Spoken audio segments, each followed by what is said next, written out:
Okay guys, so we're going to be talking about the major grade assignment for this unit. We've been talking about the era of revolutions, essentially. You notice that we've been talking about a lot of different revolutions: the American Revolution, the French Revolution, the Haitian Revolution, the South American revolutions. Lots of revolutions going on, and it's all a very short time period, which is why historians tend to call this the era of revolutions. So your major grade essay, it's going to be 1 page minimum, meaning it cannot be shorter than 1 page. And if you're typing this, no larger than 12-point font. If you're handwriting it, just try and have reasonable size your normal handwriting, okay? This time, we're going to have at least 3 sources. You can have more than 3 sources, but you cannot have less than 3 sources or I will mark off points. And this needs to be in your own words. We're going to work on that. I noticed a lot of people are struggling with this, so we're going to be talking a little bit more probably tomorrow about how to put it in your own words. But quick tip for that is when you're talking about, let's say that you're looking at a source online and the source says the dog ran. You could say the dog sprinted.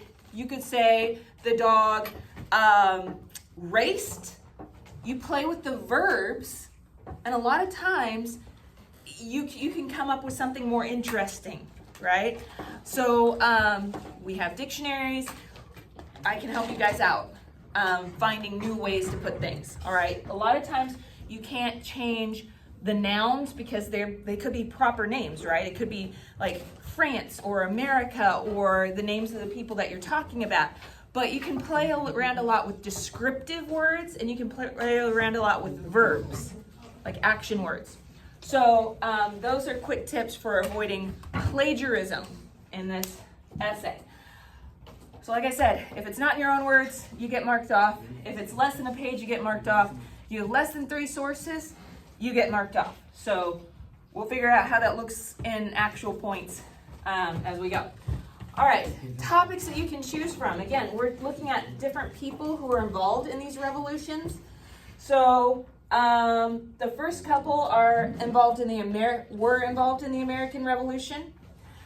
George Washington, Marquis de Lafayette. They were both involved in the American Revolution. So, and he was actually involved a little bit in the French Revolution. So he's an interesting person to study. Marie Antoinette and Napoleon Bonaparte. These two were involved in the French Revolution in various capacities. Toussaint Louverture, he was involved in the Haitian Revolution, and Simon Bolivar, he was involved in the South American revolutions. So that gives you kind of an idea of who these people are a little bit.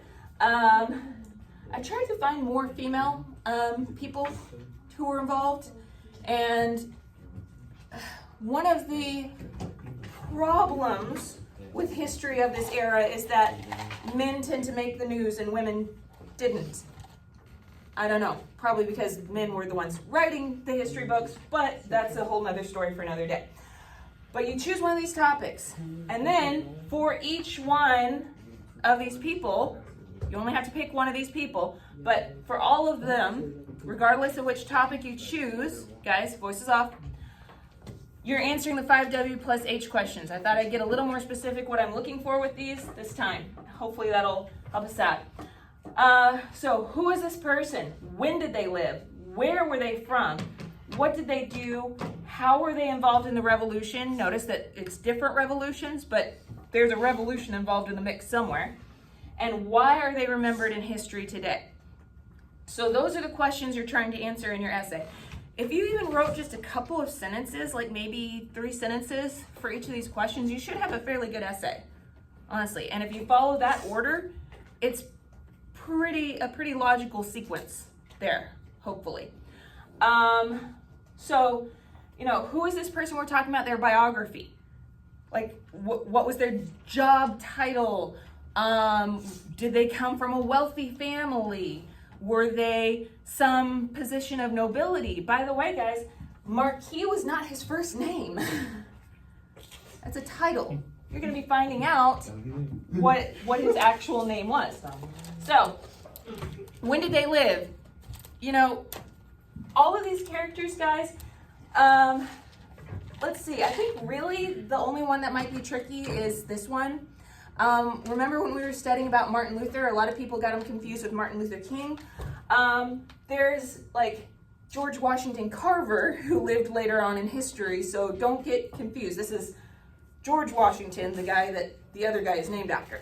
So, let's see. Where were they from? This is important because this tells us something about their background. This tells us where they were born, where they grew up, where they lived. That tells us their historical context there, because where you're from shapes who you are, right? So we need to know that. What did they do? What actions did they take that are noteworthy in history? What are they known for doing? And then how were they involved in the revolution? Were they a general? Were they some kind of a leader?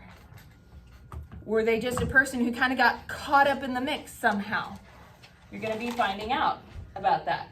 And then why are they remembered in history today? Guys, the big word for this is legacy.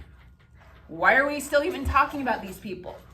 Why are they mentioned in all these readings that you're going to be finding online? Okay, and remember, guys, when we're talking about good sources, if it ends in .edu, it's a good source. You can also look at Britannica. Discovery Education has some stuff, especially I know I was just looking at the article in Discovery Education for this person, so we can talk. I can make sure you know where to find that. But every single one of these people are somehow significant enough to be remembered in history. Why? Why do they still matter? Why do we still even remember their names? Because there's a lot of other people who were involved with those revolutions that we don't talk about anymore. We don't even know their names. So why are these people still significant? What is their legacy? That is why, honestly, question number 6 is probably the most important question to answer, because it kind of makes us think, what is significant about this whole thing that you're writing? Okay, so that ought to be enough to get us started for today. So again, choose one of these topics, one of these people, work on answering those questions. And if you want to do like a kind of a rough draft and then you write the essay like tomorrow, that's okay with me. But like I said, sources that end in .edu, Britannica, World History Encyclopedia, those are good ones to start with. And anything, guys, I'm gonna throw this out there. If it's a museum, you can absolutely use it. Absolutely. Because a lot of museums have different like artifacts or paintings about these people. And they will have a little write-up about, well, why should we even care that this is Marie Antoinette's fan or George Washington's false teeth or something like that. Yes, there is a museum that has his false teeth. So museums will have little write-ups. You can use it if it's a museum. So let's go ahead and get started.